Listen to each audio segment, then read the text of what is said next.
Olá, tudo bem? Que alegria mais uma vez nós podermos aprender do Senhor.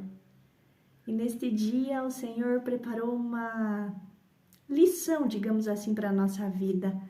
Ele quer que nós aprendamos dele muitas lições com um profeta chamado Jonas. Você já deve ter ouvido muito falar desse profeta. Ele foi um homem muito usado por Deus para nos deixar grandes lições nesta terra. Abra sua Bíblia, meu irmão, minha irmã, no livro de Jonas, então. Tem o livro dele na Bíblia, é um livro lindo, são poucos capítulos, mas são lindos, são apenas 4 capítulos que nos ensinam muito para a nossa vida. Eu fui lendo versículos pulados, assim, vou dar uma resumida, para a gente conseguir entender bem a história de Jonas e a mensagem que o Senhor quer nos deixar através da vida dele. Então, capítulo 1, vamos começar. A vocação de Jonas, né? E a sua fuga e o seu castigo. Então, Deus nos mostrando que Ele nos dá uma missão, que tem pessoas que tentam fugir da missão e que Deus nos corrige se nós fugirmos da missão que Ele nos deixa aqui nesta terra. Veio a palavra do Senhor a Jonas, filho de Amiatai. Então, em 2 Reis, capítulo 14, versículo 23, já nos mostra lá atrás que o profeta Jonas já era usado por Deus para falar ao povo de Israel sobre as vontades do Senhor. E aqui então veio a palavra de Deus a ele dizendo: vai à grande cidade de Nínive e clama contra ela, porque a sua malícia subiu até mim. Então havia muito pecado na cidade de Nínive, e esse pecado, essa malícia chegou até o Senhor e não estava agradando o coração de Deus. E a pergunta que fica é: será que na nossa cidade existe muita maldade, existe muita malícia, maledicência, né? Como em Nínive estava acontecendo? Porque todos os pecados, tudo que a gente faz aqui nesta terra, chega até o coração de Deus. Deus vê todas as coisas e Ele está em todos os lugares. Jonas se dispôs. Não, tudo bem, eu vou. Mas não para fazer o que Deus havia ordenado. Não para cumprir o seu chamado. Ele se dispôs para fugir da presença do Senhor. Olha o que Jonas pensava que ele poderia. Se esconder de Deus e fugir da sua presença. Em hipótese alguma, isso nunca vai acontecer. Ninguém pode fugir da presença de Deus, porque a palavra dele nos diz: se suba ao céu, já lá está, se desça ao mais profundo abismo, lá está. Deus está em todos os lugares. Ele iria fugir para Tarsis. E tendo descido até Jope, ele achou um navio que ia para Tarsis. Então ele foi até um ancoradouro, né, onde os navios ficavam ancorados, em Jope, e ele pegou uma passagem para ir a Tarsis. Embarcou nele e para ir a Tarsis, para longe da presença do Senhor. Olha só a ideia de Jonas, né? Vou fugir para longe de Deus. Versículo 4. O Senhor lançou sobre o mar um forte vento, uma grande tempestade, e o navio estava a ponto de se despedaçar. Dependendo da minha e da sua atitude, virá contra nós uma grande tempestade, que talvez a gente não entenda os motivos, mas se nós buscarmos lá atrás, lembrar do que aconteceu, de tudo que a gente fez, das escolhas que fizemos, virá a nossa lembrança, com certeza, que foi algo ou uma escolha que a gente fez, ou um mandamento que a gente deixou de cumprir, um ensinamento do Senhor que a gente deixou de executar nesta terra. Virá, sim, tempestades contra a nossa vida. Os marinheiros, cheios de medo, clamavam cada um ao seu Deus. Então, esses marinheiros que estavam no navio eram descrentes no nosso Deus Todo-Poderoso. Eles acreditavam em outros deuses, acreditavam que outros poderiam salvá-los. Então eles clamavam a outros deuses, coisas que não adiantam. O único que nos salvará é o nosso Deus Redentor, Salvador. E lançavam ao mar a carga que estava no navio para aliviar o seu peso. Então eles imaginavam que era o peso que tinha. Vamos nos desfazer disso, para talvez nós nos livrar dessa tempestade e de afundar. Se nós não irmos ao foco do que está fazendo o nosso barco afundar, não adianta se livrar de algumas coisas imaginando que seja aquilo. Nós temos que ir no foco daquilo que nós fizemos e estamos fazendo de errado. Deus sabe exatamente quais são os nossos erros e Ele nos trará à memória. Basta pedir a Ele: Deus, Espírito Santo, ilumina minha mente para que eu lembre onde eu caí. Lembra? Lembre-se de onde caíste, arrepende-te e volta à prática das primeiras obras. Então eles jogavam e achando que era o peso excessivo da carga. Jonas, porém, havia descido ao porão e dormia profundamente. Na mente dele, ele estava fugindo do Senhor. E o Senhor nunca o acharia ali. E Deus está em todos os lugares, como eu digo. Jonas, então, ele dormindo, achando que não era por culpa do pecado dele que o navio estava querendo afundar. Querendo tirar a culpa de cima dele, entende? Quando o erro é nosso, nós queremos dizer: não é culpa minha. Tranquilo, sossegado, achando que não é nossa culpa tudo que está acontecendo ao nosso derredor.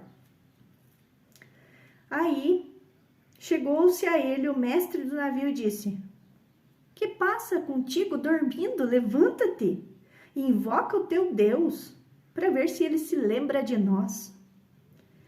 E diziam uns aos outros: vamos lançar a sorte para ver de quem é a culpa que nos sobreveio esse grande mal. E a sorte caiu sobre Jonas. De um jeito ou de outro, Deus mostrará os nossos erros. Deus sempre mostra onde está o nosso erro. Deus sempre mostra onde está a culpa. E nós só precisamos enxergar. Versículo 9. Jonas então respondeu: sou hebreu, temo ao Senhor, o Deus do céu, que fez o mar e a terra. Aqui Jonas assumindo o seu erro, quem ele era, declarando que ele temia o Senhor e ele acreditava que Deus tinha feito os céus e a terra. Como eu e você devemos sempre crer, temer o Senhor e nunca duvidar que foi Ele que fez todas as coisas. Então Jonas assume que ele era temente ao Senhor. Então ele disse assim: então os homens ficaram possuídos de grande temor, disseram: que fizestes? Pois eles sabiam que ele fugia da presença do Senhor, porque Jonas declarou a eles que estavam fugindo. Então os homens falam: que fizestes? Eles enxergam toda a magnitude, todo o poder do Senhor e ficam apavorados. Que te faremos para que o mar se acalme? Perguntavam eles. Respondeu-lhes. Então Jonas respondeu a eles: tomai-me e lançai-me ao mar, o mar se aquietará. Eu sei que por minha causa vos sobreveio essa grande tempestade. Jonas, reconhecendo o seu erro, admitindo que era culpa dele e dando conselhos sábios desta vez para aqueles homens.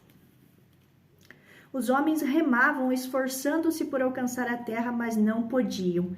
Então aqueles homens temiam também ao Senhor, porque viram quanto Deus era poderoso e não queriam matar a Jonas. Eles temiam pela vida de Jonas e pelo que Deus poderia fazer contra eles. E tentavam remar com remos, mas o mar e a fúria do Senhor não deixava ele chegar até o mar. Então, versículo 14. Então clamaram ao Senhor. Dessa vez, então, esses homens, vendo toda a magnitude e o poder de Deus, clamam a Ele. Vocês vejam, qualquer pessoa pode dizer que não crê no Senhor, que acredita em outros deuses, que tem outras crenças. Mas a partir do momento que deixar ver o poder de Deus na sua vida e tudo que Ele pode fazer, Não haverá outro caminho a não ser clamar ao Senhor e adorá-lo com toda a sua alma e seu espírito. Ah, Senhor, rogamos que não pereçamos, porque tu, Senhor, fizestes como te aprouve. Então, eles reconhecem que Deus faz como ele desejar. Versículo 15. Levantaram a Jonas e o lançaram ao mar, e cessou o mar a sua fúria. Temeram estes homens em extremo ao Senhor. Então, aqui Deus se mostrando misericordioso para com aqueles homens, a partir do momento que Jonas reconheceu o seu erro, reconheceu o seu pecado. E a partir do momento também que aqueles homens obedeceram a um homem de Deus, porque Jonas era um homem de Deus. Por mais que ele estivesse desobedecendo, mas Deus o amava. Deparou o Senhor um grande peixe para que tragasse a Jonas, e esteve Jonas 3 dias e 3 noites no ventre do peixe. Em Mateus, vamos abrir nossa Bíblia. Mateus capítulo 12, no versículo 40, aqui os fariseus pediam ao Senhor Jesus um sinal de que viria o Messias, que viria o libertador e que Jesus desse um jeito de dar-lhes um sinal. Então, o que Jesus diz? Capítulo 12 de Mateus, versículo 40. Porque assim como esteve Jonas 3 dias e 3 noites no ventre do grande peixe, assim o Filho do Homem estará 3 dias e 3 noites no coração da terra. Uma geração má e adúltera pede um sinal, mas nenhum sinal lhe será dado, senão o do profeta Jonas. Então, aqui Jesus já querendo alertá-los. Jonas ficou 3 dias e 3 noites no ventre do peixe. Assim, o Filho do Homem estará 3 dias e 3 noites no coração da terra. Ali Jesus já demonstrando, vocês já tiveram o sinal e vocês viram o que aconteceu com Jonas. Ficou 3 dias e 3 noites no ventre do grande peixe. E o que aconteceu com Jonas? Será que ele morreu dentro do ventre do peixe? Vamos ver. Capítulo 2 de Jonas. Orou Jonas dentro do ventre do peixe. Orou ao Senhor Deus. Aqui eu vou resumir um pouco a oração de Jonas, mas é linda. Na minha angústia, clamei ao Senhor e ele me respondeu. Jonas admitia que Deus responde nosso clamor. Clame ao Senhor e ele te responderá em tuas angústias, minha irmã. Creia nisso. Me lançaste no profundo, no coração dos mares, e a corrente das águas me cercou. Todas as tuas ondas e as tuas vagas passaram por cima de mim. Jonas orando. Lançado estou de diante dos teus olhos. Tornarei porventura a ver o teu santo templo? Jonas se considerava lançado dos olhos do Senhor, que é a pior coisa que existe para nós, seres humanos, ser deixados de lado por Deus. Senhor Deus, que isso nunca aconteça na nossa vida, em nome de Jesus nós lhe pedimos. Nunca afaste seus olhos de nós. As águas me cercaram até a alma, e o abismo me rodeou. As algas se enrolam na minha cabeça. Desci aos fundamentos dos montes, desci até a terra. Versículo 7. Quando dentro de mim desfalecia a minha alma. Então Jonas já estava vendo que iria morrer, que não teria mais chances para ele, que tudo na vida dele parecia estar acabado. Clamei, me lembrei do Senhor. Então, quando ele desfalecia a alma, ele fala, eu me lembrei do Senhor. E subiu a ti a minha oração no seu santo templo. Lembre-se sempre de orar a Deus. Os que se entregam à idolatria vã abandonam aquele que lhes é misericordioso. Não idolatre a outros deuses. Não idolatre a quem não seja o nosso Senhor Deus. Ao Senhor pertence a salvação. Falou, pois, o Senhor ao peixe, e ele vomitou a Jonas na terra. Após Jonas orar, declarar sua fé em Deus, buscar a Deus na sua aflição, Deus responde e o peixe vomita Jonas novamente na terra. Pela segunda vez, então, o Senhor fala a Jonas, dá uma segunda chance. Deus é misericordioso. Vai à grande cidade de Nínive e proclama contra ela a mensagem que eu te digo. Desta vez levantou-se Jonas e foi a Nínive, segundo a palavra do Senhor. Ora, Nínive era cidade muito importante diante de Deus, e de 3 dias para percorrê-la. Nínive era uma cidade grandiosíssima.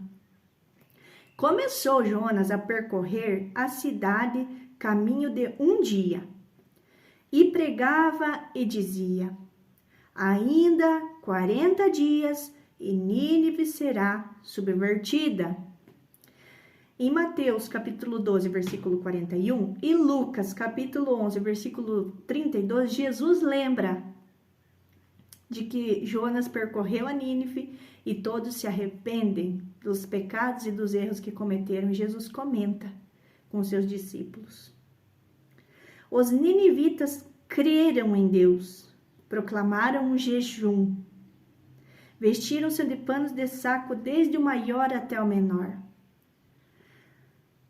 Como é importante ouvir a Deus e a sua palavra. Presta atenção, povo de Deus. Os ninivitas creram em Deus através do testemunho de Jonas. Apregoaram um jejum, mataram a sua carne, por crer em Deus, acreditar nele. Chegou a notícia ao rei de Nínive. Tirou de si as vestes reais, cobriu-se de pano de saco e assentou-se sobre cinzas.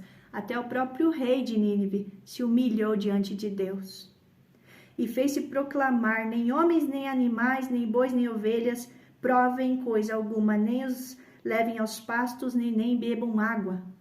Desde as crianças, os adultos, animais, tudo. Jejum absoluto. Clamaram fortemente a Deus e se converteram, cada um do seu mau caminho e da violência que há nas suas mãos. Atos, capítulo 3, versículo 19, nos diz: arrependei-vos, pois, Jesus ensinando, e convertei-vos para serem cancelados os vossos pecados.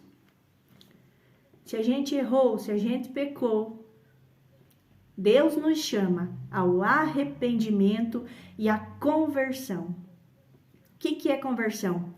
É se arrepender, querer Jesus como único Senhor e Salvador, querer para nós o ato do batismo, que é para o arrependimento dos nossos pecados, batismo nas águas, e começar uma nova vida, converter-nos, converter-se, se tornar, sair daquele estado de pecador para uma conversão a um novo homem, a uma nova mulher. E os ninivitas arrependeram-se e converteram-se dos seus maus caminhos. Viu Deus, versículo 10 de capítulo 3, o que fizeram, como se converteram do seu mau caminho, e Deus se arrependeu do mal que tinha dito lhes faria, e não o fez. Se a gente achar que a nossa cidade está indo mal, a família está indo mal, algo ao nosso redor não está indo bem, está com grandes tempestades, como naquele navio, nós devemos o quê? Ver os erros que cometemos, ouvir as palavras de Deus, acreditar nas palavras que Ele deixou para nós, que são fontes de vida, e nos arrepender profundamente e começar a praticar boas obras. Capítulo 4, versículo 1. Vejam o que aconteceu com Jonas. Com isso, com o arrependimento dos ninivitas, com o jejum que eles apregoaram, com a conversão deles, com isso, desgostou-se Jonas extremamente e ficou irado. Então, o coração de Jonas aqui precisava ser tratado ainda mais por Deus. Ele ficou irado, né? E orou ao Senhor e disse: Ah, Senhor, não foi isso que eu disse estando ainda na minha terra? Ele disse lá na terra dele: Mas se eu pregar para esse povo ninivita e ele crer em Deus, com certeza eles vão se arrepender e Deus vai os perdoar, porque Deus é misericordioso, Deus é perdoador. Por isso me adiantei e fugi para Tarsis. Então, ele fugiu por causa disso.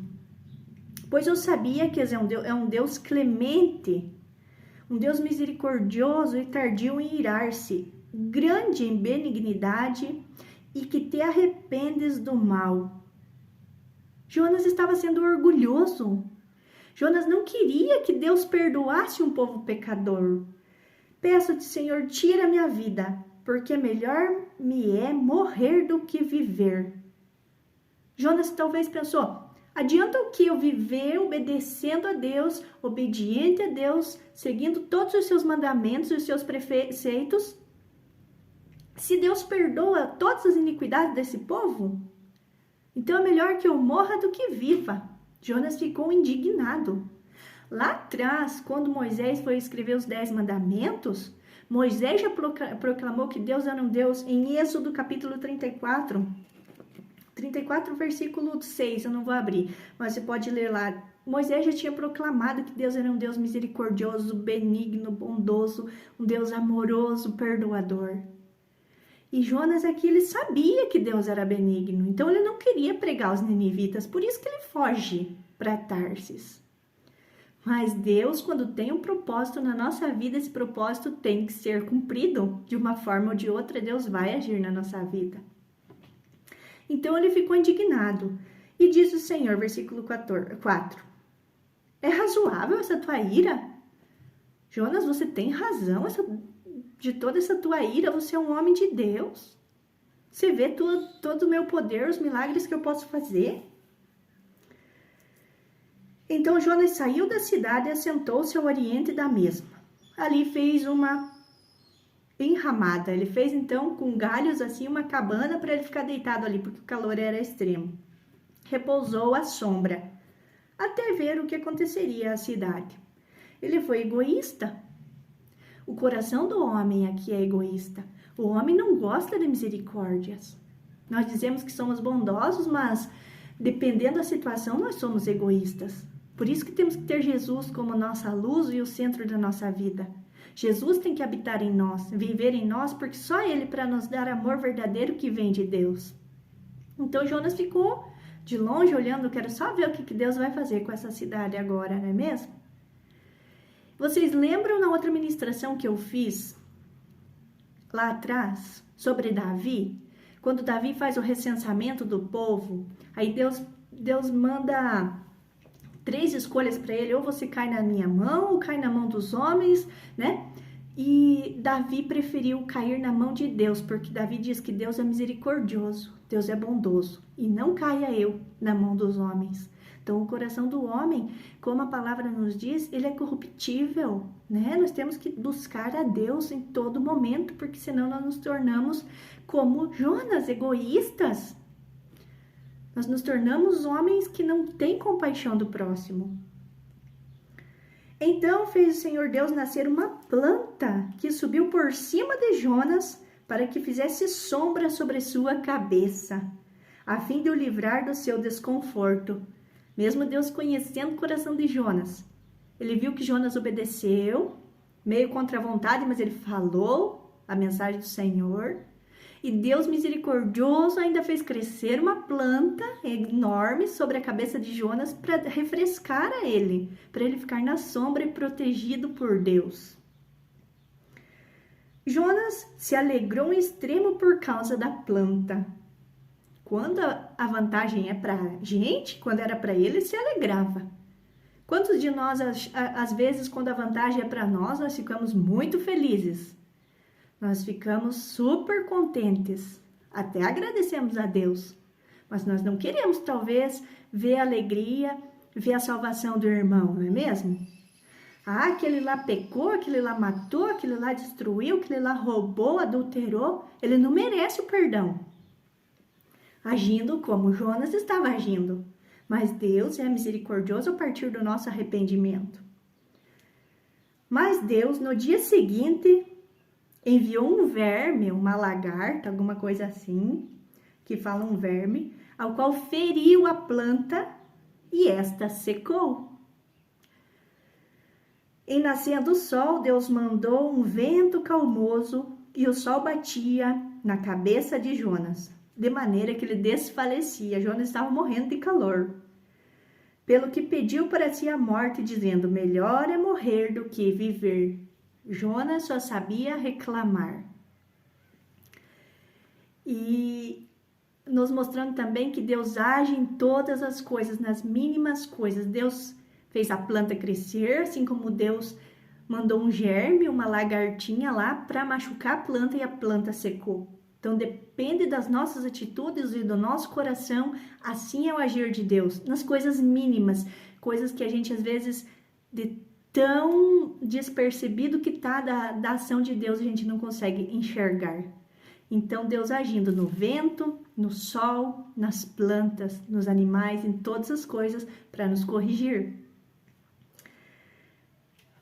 Melhor é morrer do que viver. Então perguntou Deus a Jonas. Ele estava numa situação desconfortável novamente, sentindo calor, ele preferia morrer. Não, olha, a planta havia crescido, agora veio o sol aqui sobre mim e melhor morrer. Jonas não gostava de situações desconfortáveis para ele. Deus perguntou: é razoável essa tua ira por causa da planta? Ele respondeu: sim, Deus, é razoável a minha ira até a morte. O que tem, né? Por que a planta teve que morrer? Coitada da planta. Uma planta tão bonita, tão frondosa, que me dava sombra, morrer. Ficou irado, preferia morrer. Tornou o Senhor. Agora vem a lição para a vida de Jonas e para mim e para a sua vida. Tens compaixão da planta, que não te custou trabalho algum. Não fizeste crescer. Jonas não precisou fazer nada para a planta crescer. Que numa noite nasceu e numa noite pereceu. Então Jonas viu que aquela planta ali, numa noite ela cresceu e na outra ela morreu e ficou irado. Por que a planta morrer? E Deus pergunta: E não hei eu de ter compaixão da grande cidade de Nínive, em que há mais de 120.000 pessoas que não sabem discernir entre a mão direita e a mão esquerda, e também muitos animais? Jonas, eu sou Deus misericordioso. Você ficou irado por causa de uma planta. Imagina, Jonas, se eu vou destruir uma cidade que tem mais, aqui Deus diz, mais de 120.000 pessoas. Deus é amoroso, Deus tem compaixão de Nínive a partir do momento que eles se arrependem, que eles se humilham perante Deus, em oração, em súplica, em jejum, arrependimento e conversão a Deus. E Deus diz aqui também muitos animais. Deus dizendo também que eles não sabem discernir entre a mão esquerda e a mão direita. Não conseguem entender a palavra do Senhor. Não têm entendimento do que estão fazendo. E há também muitos animais. Deus protege toda a sua criação. Deus é maravilhoso.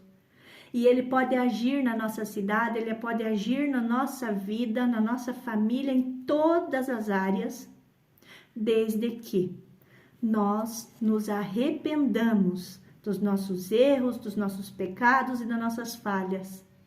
Nos convertamos a Deus verdadeiramente. Então que você possa, minha irmã, se agarrar nessa palavra, aprender com Jonas, que de Deus a gente não se esconde, de Deus a gente não foge, do propósito dele a gente não pode sair, e que Deus age nas mínimas coisas, tanto para o bem quanto para o mal. A escolha está nas nossas mãos, em buscar a Deus e agradá-lo, ou desonrar a Deus com a nossa falta de fé e a nossa desobediência. Que você fique no amor, na paz, na obediência, na bondade, na benignidade de Deus, em nome de Jesus. Amém.